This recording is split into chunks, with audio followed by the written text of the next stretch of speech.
क्यों बोले प्रिय बांधवता? जिंदगी के शुरुआत में हमारे साथ माँ बाप रहते हैं, अंत में नहीं रहते हैं। अंत में परिवार रहता है, शुरुआत में वो लोग नहीं रहते हैं। शुरू से अंत तक तब कौन रहता है? ईश्वर रहते हैं, भगवान रहते हैं। विपद काल में कोई नहीं बोलता है माँ बाप बचाओ, परिवार बचाओ, कोई नहीं बोलता है, बोलता है भगवान बचाओ, ईश्वर बचाओ, अल्लाह बचाओ, गॉड सेव मी, ऐसा करके पुकारता है। तब हम जानते हैं कि जब विपद काल होता है तो आदमी का सच्चा बात निकल आता है। यानी कि हम माने चाहे ना माने, हम किसी में भी विभोर हो सकते हैं संसार में, किसी माया में हम मोहित हो सकते हैं, लेकिन सच्ची बात यही है कि हम ईश्वर आप ही से सबसे प्रेम करते हैं। विपद काल हमको जानकारी दे देता है। तो ईश्वर यदि मेरा सर्व प्रिय है तो उनका साकार रूप है गुरु। गुरु को यदि हम परिवेशन करेंगे तो वो है प्रिय वितरण। प्रिय वितरण करने से क्या होगा? प्रिय बांधवी तो पैदा होगा। इसलिए हम बोले प्रिय बांधवता। जाजन के माध्यम से जो मित्रता पैदा हुआ वही प्रिय बांधवता। ये जो जाजन करते हैं ये ठाकुर के लिए करते हैं? नहीं। ये सत्संग के लिए करते हैं? नहीं, अपने बचाव के लिए करते हैं। ये जाजन और ये प्रिय बांधवता केवल अपने बचाव के लिए। वो कैसे? वो भी हम बोल रहे हैं। हम लोग ईश्वर को क्या बोलते हैं? ईश्वर को बोलते हैं आज ये चाहिए, वो चाहिए, सो चाहिए, 100 ऐसा बात बोलते हैं। 4-5 से ज्यादा पूर्ण नहीं होता है। कभी सोचे हैं? अरे ईश्वर का इतना यदि क्षमता होगा तो ईश्वर का पत्नी को रावण उठा के ले जाएगा। ईश्वर का पति को रावण उठा के ले गया। अपना पति का बचाव नहीं पा रहे हैं, आप हमको क्या बचाएंगे? छल कपट क्या था रावण, मान लिए। अच्छा, अब समुद्र किनारे जब पहुंचे आप क्यों नहीं बोले यहाँ सेतु बन जा? हाथ उठाकर छू मंत्र, यहाँ सेतु बन जा। छू मंत्र भी काम नहीं किया। सैकड़ों हमारे जैसे को बुला के आपको बोलना पड़ा मिट्टी फेंको, जमीन फेंको, गाछ फेंको, लकड़ी फेंको, फिर सेतु बनवाना पड़ा। अकेले नहीं बनाए, हमारे सहयोग लेके आपने बनवाया। हमको उत्साह देने के लिए बनवाए थे, ठीक है, वो भी मान लिए। लेकिन रणभूमि में जब रावण से भेंट हुआ तब क्यों नहीं बोले मैं भगवान स्वयं खुद को आशीर्वाद कर रहा हूं, रावण तुम मर जा? रावण मरा नहीं, आपको युद्ध से मारना पड़ा। तो आप भी तो कर्म मुक्त नहीं हुए, आप भी तो दुख मुक्त नहीं हुए। तो हमसे आपका फर्क क्या हुआ? दुख हताशा देखने से हम इंसान सिकुड़ जाते हैं और भगवान आप बुलंद हो जाते हैं। पुरुषकार जगा लेते हैं कि इसको हासिल करके पार करके चलूंगा, इसको हम रुकेंगे नहीं, थामेंगे नहीं, आगे बढ़ते रहेंगे। ये ही पुरुषकार हम इंसान को अपनाना चाहिए। इस धरती का विधान है क्या? करो, बनो और पाओ। जो भी है, जो भी जन्म लेगा उसको कुछ खुद को करना पड़ेगा और खुद को बन के जगना पड़ेगा और फिर हासिल करना पड़ेगा। और इस विधान का पालन ईश्वर आप करते हैं स्वयं। जब इंसान होकर जन्म लेते हैं फिर भी करते हैं, और इस विधान का पालन करते हैं बोलकर ही आपको विधाता हम लोग बोलते हैं। और हम इंसान क्या करते हैं? करना का क्रम को निकाल देते हैं जिंदगी से। बिना किए कैसे मिल सकता है? और जब करने का क्रम निकल गया तो बनने का क्रम भी निकल जाएगा। रहेगा क्या? पाने का लालसा। और इस पाने का लालसा से हम बोलते हैं हमको ये दीजिए, वो दीजिए, ऐसा हम बोलते हैं।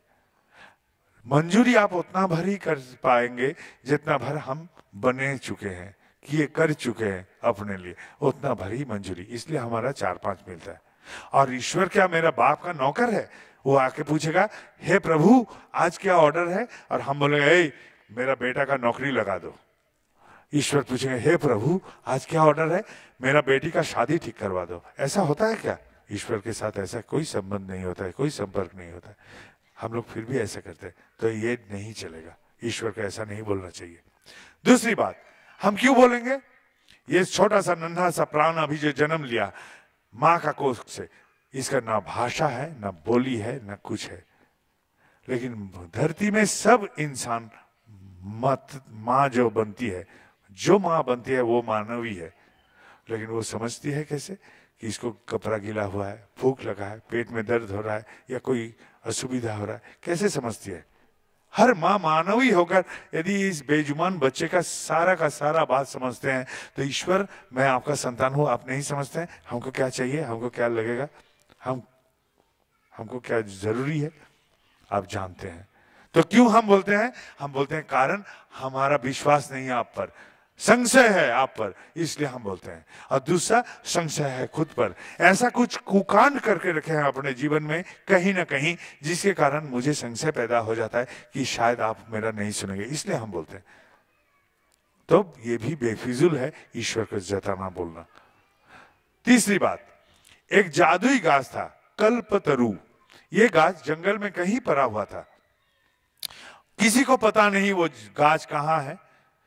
संजोग से एक राही वहां से जा रहा था, संजोग से उस गाछ के छाया में बैठा।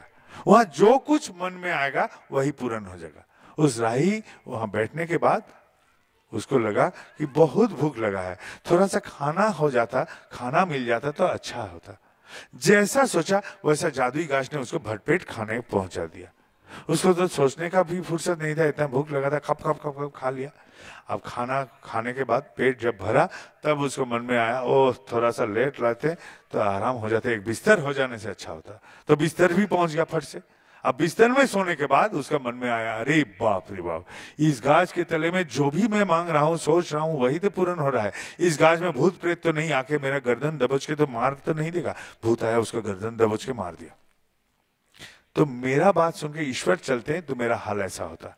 हम बोलते, हे भगवान मेरा बेटा बहुत अमीर बन जाए। अब बेटा चला गया अमेरिका, अब दिन भर हम रोते हैं, अरे मूर्ख, तू ही तो बोला था बेटा अमीर बन जाए, तू तो नहीं बोला था माँ बाप को लेके अमीर बने। अधूरा प्रार्थना तू जताएगा और उसका पूर्ण करके ईश्वर को फिर जताएगा। तो यही हमारा नियत होता है, इसलिए ईश्वर नहीं सुनते हैं। हम गलत कुछ मांग लेंगे इसलिए नहीं सुनते। हम अपने माँ बाप, पति पत्नी, बेटा बेटी, इन सब से क्या संबंधित है? स्वार्थ से संबंधित है। माँ बाप, बेटा बेटी, ये इन परिवार वाले से मेरा स्वार्थ का संबंध है।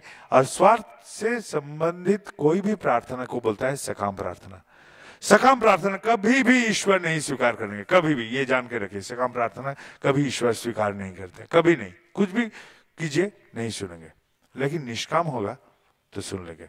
मैं उस दादा के लिए करूँ, उस भाई के लिए करूँ, उस बहन के लिए करूँ, उस माँ के लिए करूँ, तो ये सब प्रार्थना है निष्काम प्रार्थना, क्योंकि इनके साथ मेरा कोई स्वार्थ संबंध नहीं, इसलिए ये निष्काम प्रार्थना। मैं काम करूंगा, फल का आशा न रखूंगा, और निष्काम प्रार्थना करने वाला जुटा लूंगा समाज से, तो 100 में 100 मेरा पूर्ण हो जाएगा। 100 में 100, 100%। मैंने क्या बोला था?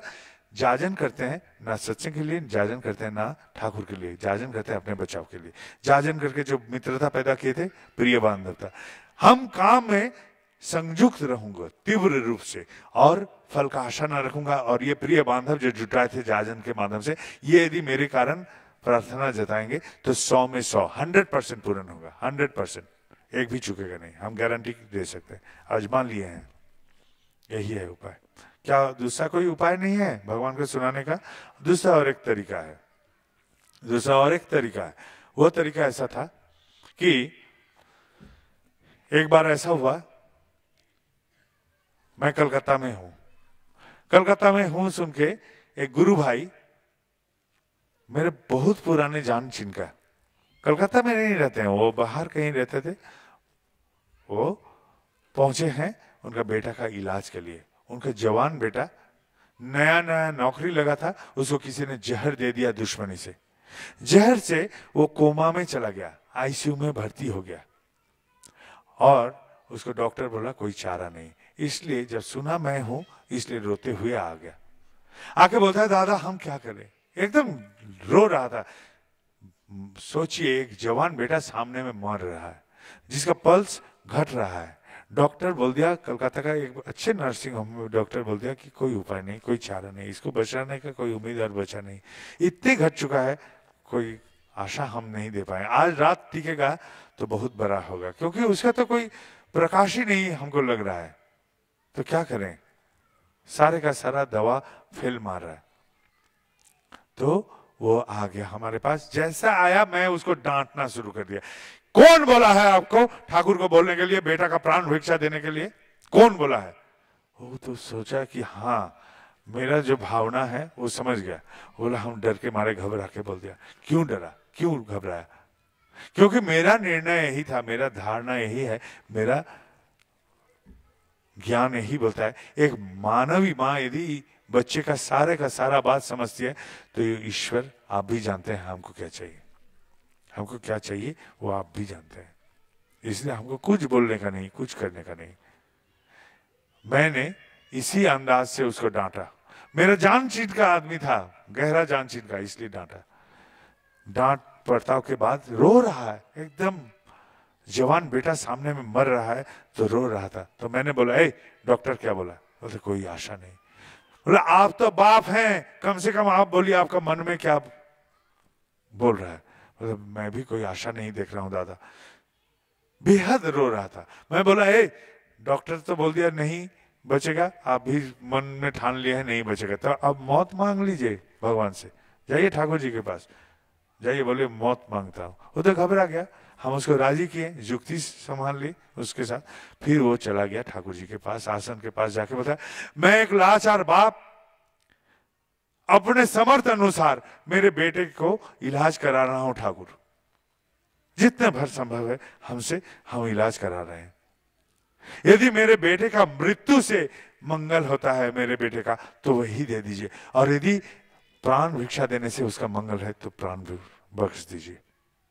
वो आदमी राजी हो गया, मृत्यु से भी प्राण से भी, और कोई मन में दूसरा भावना नहीं रखा ठाकुर के सिवा। वैसा ही वो प्रार्थना किया, जैसा प्रार्थना किया। दोपहर का 1:30 बज रहा था। शाम होते होते वही लड़का बैठ के बोलता है, माँ खाने दो, भूख लगी है। डॉक्टर का अंदाज फेल हो गया, बाप का मन का भ्रम फेल हो गया। अब बेटा उठ के बोलता है खाने दो, और मेरे सामने ये चमत्कार घटना घटा। सदियों पहले कभी द्रौपदी नाम का एक औरत का वस्त्र हरण हो रहा था, तांडव कर रहे थे शैतान। द्रौपदी को तो छोड़िए, एक औरत, एक पुरुष को भी सबके सामने में कपड़ा खुला जाए ना, वो पानी हो जाएगा। और वो लाचार औरत खुद को बचा रही थी, कोई नहीं आ रहा था, कोई नहीं, सहयोग के लिए कोई नहीं आया। जैसा नहीं आया, वो लाचार औरत अपने को बचाते बचाते हाथ फैला दी, बोले हे मधुसूदन मुझे रक्षा करो। जैसा बोला ऐसा करके, सुने नहीं। बोले एक हाथ से तो प्रार्थना जता रही है, दूसरे हाथ से तो अपना पल्लू संभाल रही है, सुने नहीं भगवान, सुने ही नहीं। दिया शैतान इतनी जोर खिंचाई कि या तो कपड़ा फटेगा या तो खुलेगा। लाचार बेबसी से द्रौपदी दोनों हाथ फैला के तब बोलती, हे मधुसूदन, हे भगवान मुझे रक्षा करो। जैसा पुकारी, अनंत कपड़ा उसको घेराबंदी कर लिया। यही था कथा, यही था घटना। ऐसा करके जो निछावर कर देता है उसका पूरा ख्याल ईश्वर के ऊपर चला जाता है, वो उनका ख्याल रखेगा। बेटा गया, बेटा गया, पत्नी गई, मैं निछावर हूं आप पर, जो होगा जाने दीजिए, हम आपको छोड़ के कुछ नहीं सोचते हैं। ऐसा निछावर प्राण यदि है तो ईश्वर उसका सुन लेगा। 100 में 100 इसका पूर्ण होगा, 100 में 100, 100%। और यदि मन में बुद्धि है, काम का शक्ति है, काम में जुटो, 100 में 100 बार ये निष्काम प्रार्थना करने वाला बंधु यदि तुम्हारा होगा तो पूर्ण हो जाएगा। यही 2 उपाय है, यही 2 उपाय। और बाकी का उपाय फालतू, और नारियल फोड़िए, धागा बांधिए, इस मंदिर में जाइए, उस मंदिर में पूजा कीजिए, कुछ नहीं होगा। आपको हासिल करना है तो यही 2 उपाय है।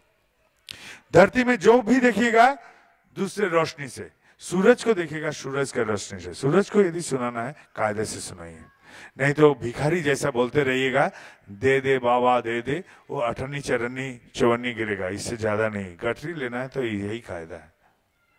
कोई पाखंडी आ सकता है, आके बोलेगा तथास्तु तथास्तु कर देंगे। अरे स्वयं रामचंद्र भगवान तथास्तु नहीं कर पा रहे हैं, तुम बेटा मेरा भगवान का दिया हुआ जो क्षमता है उसको भी नष्ट कर देगा तथास्तु का भूल भुलैया में गिरा के। तुमको, हमको नहीं चाहिए, हमको ऐसा गुरु चाहिए जो कष्ट में पड़ने से उठने का सीख सिखा दे। हमको ऐसा गुरु चाहिए जो पानी में पड़ने से हाथ पैर हिला के तैरना सिखा दे, वैसा गुरु चाहिए, ऐसा गुरु चाहिए। और एक बात, बाबाईदा छू देने से मंगल होता है, ठेंगा होता है। यदि बाबाईदा छूने से मंगल होता तो उसका बेटा लोग को डॉक्टर दिखाना नहीं पड़ता। बाबाईदा छू देने से मंगल होता है, कलम में ठेंगा होता है। यदि होता तो अपने बच्चे लोग का कलम मैं पहले छू देता, वो बेचारे लोग को पढ़ना नहीं पड़ता। ये बेफिजुल है। ठाकुर जी बोल दिए हैं, आज गुबीते आस्था शुद्ध जहन्नम में तहास्तन, आजुबे बातों पर भरोसा जिसका उसका जगह जहन्नम के सिवा और कहीं नहीं। ये सब नहीं होता है, कभी नहीं होता है, ये सब बेफिजुल की बात है।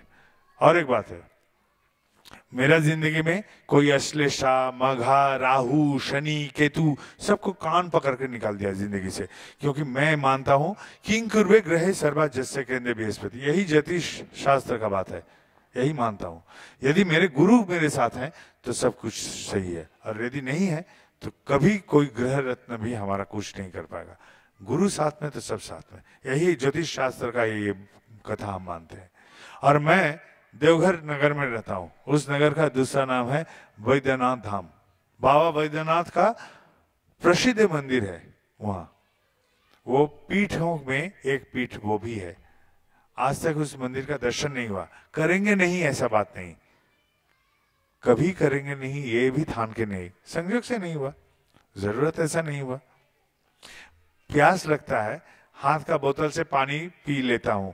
अभी 2 किलोमीटर दूर एक नल है, वहां जाके पंप मारो पानी पियो, ये हमसे नहीं होता है, क्योंकि मैं मानता हूँ हाथ का बोतल से जो पानी पीता हूं ना, इसलिए कि मैं मानता हूँ गुरु ब्रह्मा गुरु विष्णु गुरु देवो महेश्वर, मेरा गुरु ही साक्षात महेश्वर है, यही मान के मैं चलता हूँ।